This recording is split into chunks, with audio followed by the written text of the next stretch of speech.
Around 2100 BCE, the Old Kingdom had disappeared, not suddenly, but surely. Over generations, royal power and resources slowly diminished. The kings left fewer and fewer marks on the historical record. There were still noteworthy figures, like the Queen King Nitocris or Khety, now a legend of Gothic murder, Ibi, the last of the old pyramid builders, and Imhotep, a curious ruler with the same name as a famous architect. Sadly, we don't know much about them, but their existence and the continued operation of royal government suggests that the end of the Old Kingdom was not a catastrophic fall, more like a slow decay. Over the course of decades, the royal authority that had centralized power and dominated most of Egyptian society slowly faded into obscurity. Then, a new king arose. His origins are unknown. The date of his rule is unknown. His personality is tangled. His name is Khety. Khety, or He of the Divine Body, seems to be the founder of a new dynasty. Historians call this lineage the 9th dynasty, closely followed by the 10th. We'll come back to that later. Khety comes from somewhere. The surviving records do not reference his origin, and it's entirely possible that he was a newcomer to royal power. That is, Khety may have seized the throne rather than inherited it. In the 300s BCE, the Egyptian-Greek author Manetho described this historical period. Explaining the reign of Khety, whom he called Akthoes, Manetho said, quote, "The 9th dynasty consisted of 4 kings, who reigned for 100 years. The first of these, King Akthoes, behaving more cruelly than all his predecessors, wrought woes for the people of all Egypt." End quote.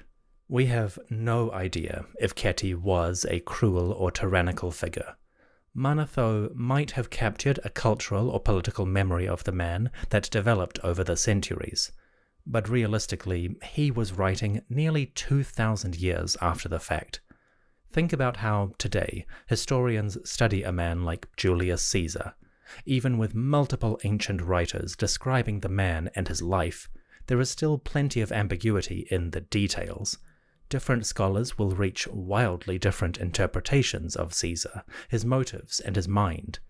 Now remember that Manetho did not have perfect knowledge of Egypt's ancient history. He worked from historical records and, well, stories. We should be cautious about taking his description at face value. Additionally, it's important to note that the 9th dynasty and the 10th that follows it have several rulers named Khety, and at least one of them, according to ancient tradition, was responsible for some questionable deeds. We'll come back to those later in our story, but it's easy to imagine Manetho building off tales of one Khety, but misattributing them to another. In short, King Khety I might have been cruel, but we simply don't know if that's true. There are traces of Khety's reign in the ancient Egyptian record. For one thing, small artifacts discovered in tombs and settlements give a hint at his royal identity. He seems to have called himself Meri-Ib-Ra, or the one beloved of Ra's heart. He may have also called himself the Golden Horus Meri, meaning beloved, and the two ladies Meri-Ib-Tawi, or beloved of the two lands. Pretty big on love, this guy. On the one hand, those are classic names for an Egyptian ruler. Most of them are beloved of some god or connected with a deity in some praiseworthy manner. That being said, the name beloved of the two lands might have some political significance, at least in hindsight. The reign of King Khety and his descendants was one in which royal power was not as strong as it had been. We're going to explore that a lot through this episode, but long story short, King Khety was not necessarily beloved of all Egypt. With that in mind, his royal title might be a sort of quiet hint that all was not right. He protests too much and all that. We try not to read too much into the royal names. They serve religious and authoritarian purposes. And when the evidence is this fragmentary, it is dangerous to build a story on such small bits of information. But in the larger context of the unraveling Old Kingdom, and a ruler possibly seizing power, the name Beloved of the Two Lands might be a hint at trouble behind the scenes.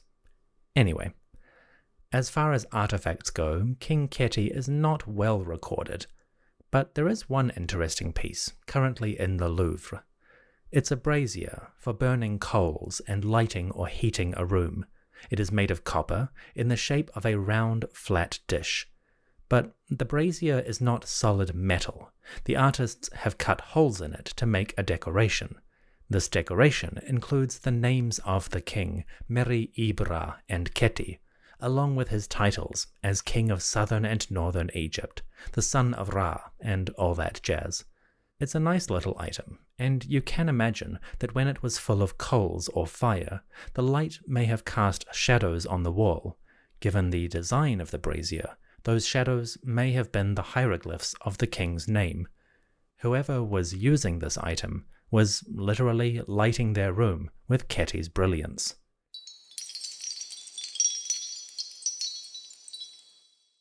The brazier casting shadows on the wall is a surprisingly good metaphor to illustrate Khety's reign.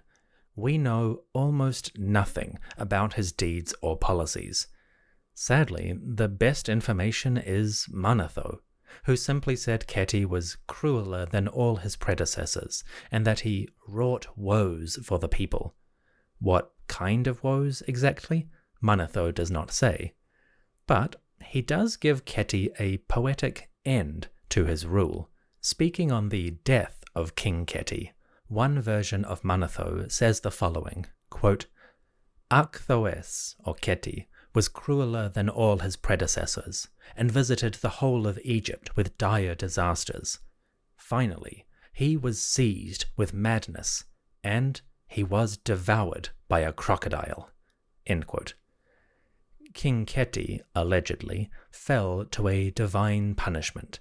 He went insane, perhaps driven mad by the gods for his cruel and unusual rule. Then, a Nile crocodile, the beast of Sobek, took him down into the depths. This tale might be a sort of dark mirror to another earlier story. You see, when he described the first dynasty and the first king of Egypt, Manetho included a similar tale. When he wrote about Meni, or Menes, the unifier, Manetho said, quote, Meni reigned for 62 years. He led a foreign expedition and won renown. But he was carried off by a hippopotamus and perished. End quote. The tale of Khety dying by crocodile might be a sort of poetic rhyme to that earlier death. Notably, both of these stories deal with founders, Meni, the founder of the first dynasty, and Khety, the founder of the ninth. One was successful and just, the other was cruel and went insane. One died by hippopotamus, the other died by crocodile. Of course, we have no idea if the story is true. The tomb of King Khety has never been identified, and obviously there is no mummy or skeleton either. Granted, if the tale was true, there probably wouldn't be a body anyway. So unless we find a well-preserved crocodile with a skeleton in its belly, and that skeleton is wearing an amulet that says, I am King Khety, we'll have to mark this one as innocent until proven guilty. It's a fitting conclusion for such a poorly attested king. Beyond those tiny artifacts and the couple of references in the texts, Khety leaves no other records. If he built any monuments, they have not survived or been identified. There is no tomb, not even a statue to give him a face. In 2024, the life and death of Pr-Hty, Khety I, remains a cipher, a shadow on the wall of Egypt's royal history. So why am I talking about him? The reign of King Khety might be terribly shadowy, but politically, he did leave a successful legacy. When he took power, either by consent or by force, he established a new ruling household. And when he died, that lineage carried on as the new kings of Egypt. Historically, the descendants of this king are known collectively as the 9th and 10th dynasties, or more accurately, they are known as the pr-Hty, that is, the house of Khety. The pr-Hty is mentioned on monuments and artifacts of the First Intermediate Period, so it was a contemporary term. It is even described in stories written in later generations. Sadly, its actual history remains terribly fragmentary and hard to reconstruct. In the 1960s, one scholar summarized the House of Khety as being, quote, more questions than answers. And that's still true today. Scholars are making progress, especially with the archaeological material that I'll discuss in a moment. But when it comes to the historical events, the narrative of cause and effect, that is far more fragmentary, which is frustrating, but it's one of the hallmarks of the First Intermediate Period.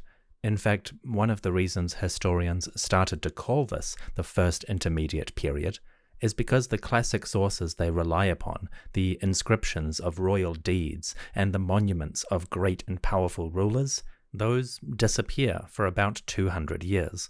So we are left with a period in which individuals, monuments, and records have a terribly uncertain chronology, and scholars really struggle to tell the kind of stories they would do for the Old, Middle, or New Kingdoms.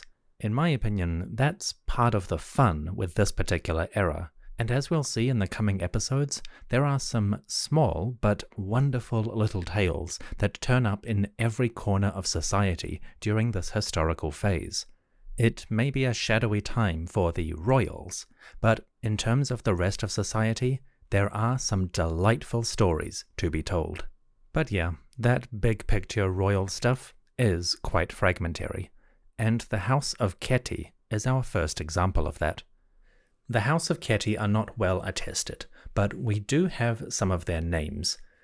In 1300 BCE, about 800 years after Khety, the authors of the Turin Canon recorded this line of rulers onto a papyrus.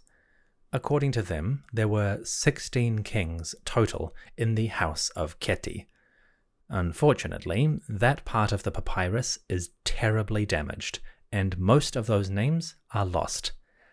From the fragments, scholars have identified a small group, with names like Nefer-Ka-Ra, or the spirit of Ra is beautiful, Khety II, a ruler called Senen, another called Nefer-Ka-Ra, but with the added title the son of Khety, a ruler named Shed, a ruler named Hu, a king named Wa-Kara Khety, or the spirit of Ra endures, and finally a king known as Meri-Ka-Ra Khety, or beloved of the spirit of Ra.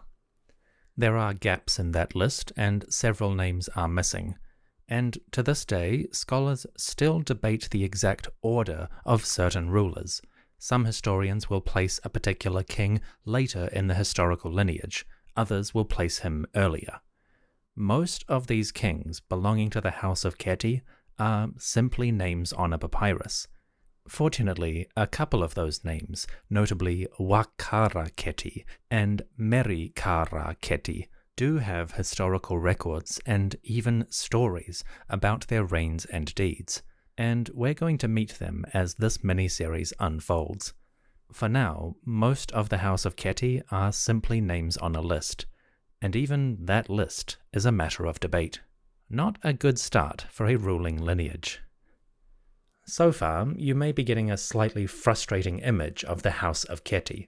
We have some names and even a couple of stories about them, but when it comes to the details, even the lineage of the rulers themselves, it is question after question after question. Very few answers to satisfy our minds. Why is that? Well, the House of Khety ruled Egypt at a difficult time, a time when the monarchy itself was far weaker than earlier generations. In fact, it was so much weaker that their power did not even extend over the entire country. After the break, we're going to dive deeper into the archaeology and see how the kings of Egypt, known as the House of Khety, were not necessarily the kings of all Egypt. They lost control over a significant portion of the country, and we even have ancient stories reflecting that loss. That is after the break. See you in a moment.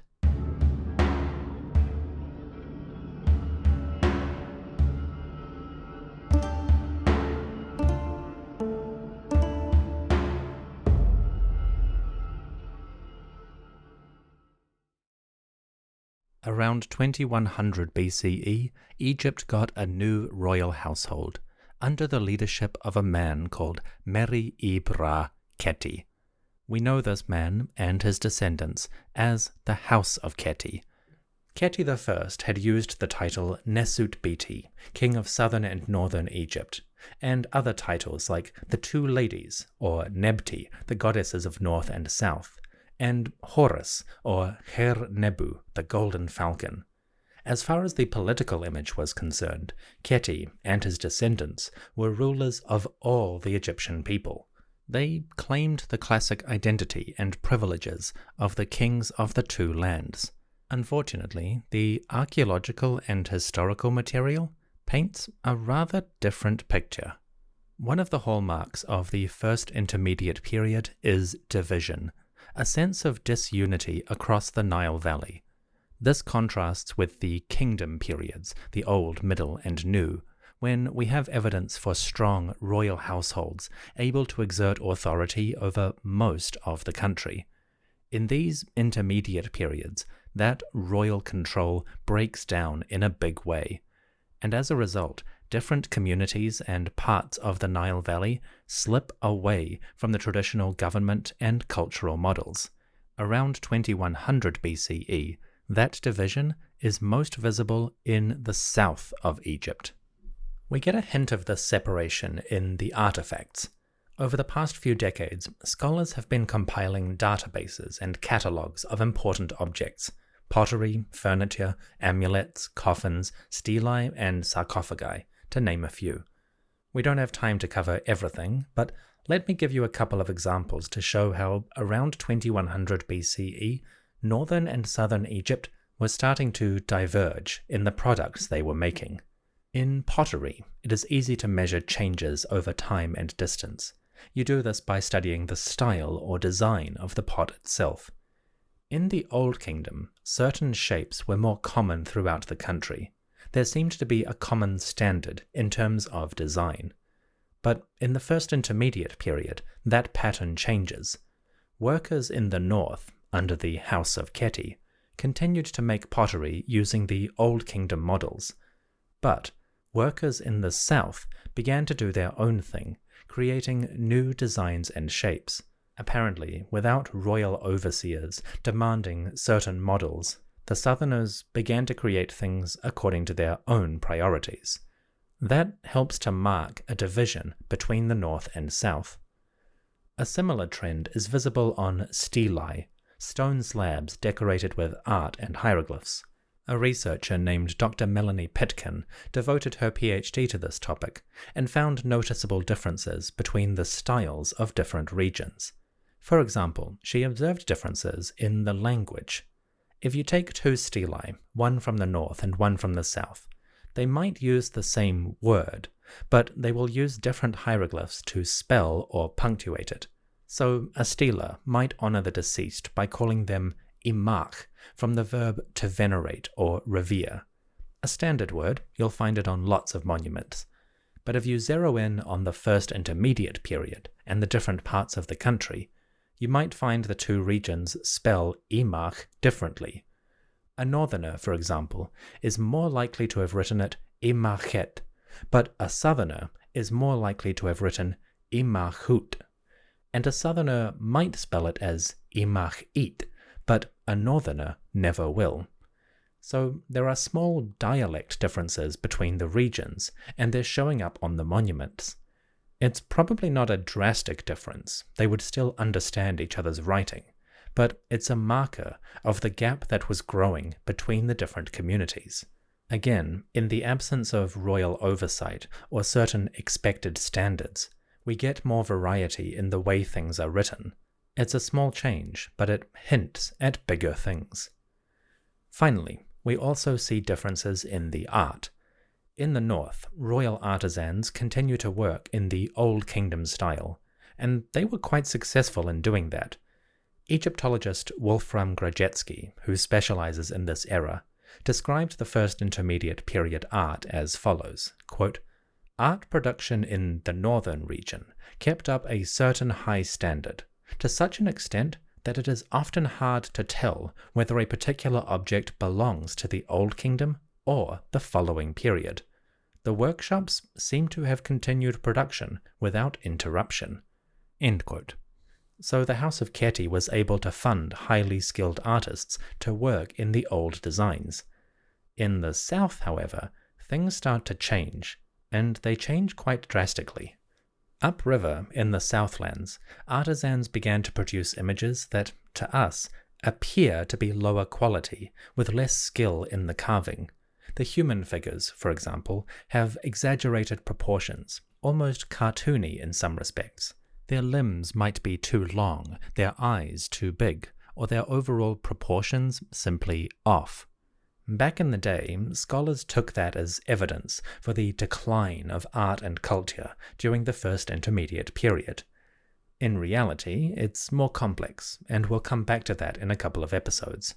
For now, the important thing to note is that art, along with artifacts and even language, seems to separate between the North and South. These differences can be subtle, in the shape of pottery or the spelling of words, or they can be radical, the style and design of art. But however you look at it, Egypt's material culture, the way they're making things, seems to be diverging compared to the Old Kingdom patterns. That suggests that northern and southern Egypt were now being managed differently, and this might reflect the breakdown of royal power and control over certain arts and crafts. This is a huge topic. Scholars have written entire books about things I just summarized in a paragraph, and we'll touch on these elements as we move forward in our story. This is also a part that is quite likely to change with future research, so don't treat this picture as gospel. But in 2024, there does seem to be strong evidence for Egypt's social and cultural habits separating. The two lands were two once more. Finally, an ancient story paints a dark picture of this southern separation. As the Old Kingdom fell, I introduced a text called the Lamentations of Ipu-Wer. That text might describe problems of the collapse and the First Intermediate Period, although there is scholarly debate about that. If it does, certain passages might give a sense of the troubles that were facing the royal state. When it came to the south, the author of this text wrote the following description, quote, "Behold, the ship of the southerners is shattered. The cities are shattered. Southern Egypt has become empty or desolate. The cities of southern Egypt no longer pay tax or tribute because of conflict. Vanished are the grain, the charcoal, the blue dyes, and the good quality woods, those things which are the revenue of the royal palace." End quote. Now, the Lamentations may not exactly describe this period, but if they do, or if they preserve a memory of that time, then the official image of the South seems to be one of disunity, division, and conflict. The government lacks a guiding hand. The ship of state is rudderless, so to speak. The great cities do not pay their taxes to the royal household. Valuable products are no longer sent to the residents. In short, the South no longer provides any wealth. That doesn't mean the South was in poverty. The text is giving an image of royal priorities, viewing things from the perspective of the king. The author makes this explicit when they say, quote, "What use is a royal treasury without its revenue? The heart of a king is only content when his tribute comes to him. What's more, All of them, the southerners, claim, "This is our water, these are our crops. And what can we do about it? Things fall into ruin." End quote. As the ancient author, writing from a royal perspective, makes clear, the South is no longer accepting the king's authority. They are not necessarily in poverty, although they are experiencing conflict. But whatever they are producing, whether it is crops or valuable goods, they are refusing to pay the royal household. They're keeping their goods for themselves. From the ancient perspective, this is the height of disorder. For to reject the authority of the king, the son of Ra himself, is effectively to reject the order of the universe, the order established by the gods. At a more mundane or social level, this is basically an example of a weak royal household, one that cannot enforce its authority over the entire Nile Valley. And in a land like ancient Egypt, in which the divine monarchy was the central pillar of political and cultural life, that kind of weakness is a fundamental failure. So the Lamentations of Ipuwer might remember a time in which the royal household was no longer able to exert its authority, and in the face of that weakness, the Southlands began to break away. Of course, that begs the question, if the southern communities were no longer following the king, who were they following?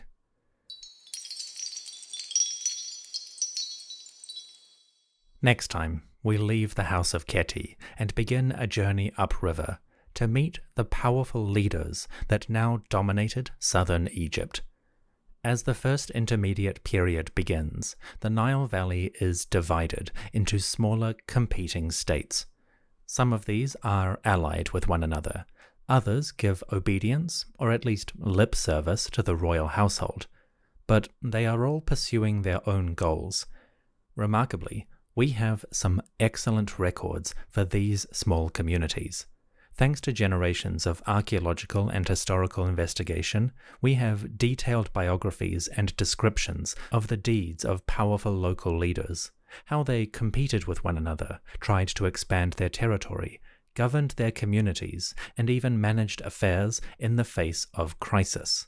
The Nile may be dividing from its old monolithic state, but the upshot of that is that we get a wonderful variety of smaller, local stories.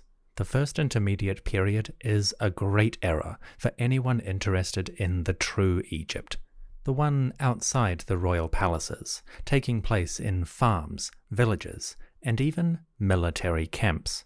The age of the royal servant is temporarily at an end. The age of the warlord has begun.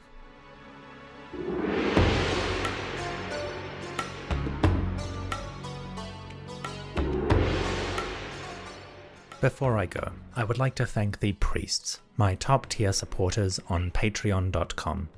These fine folks work even in the absence of royal oversight. They keep the gods happy, and they ensure that the temples flourish with offerings.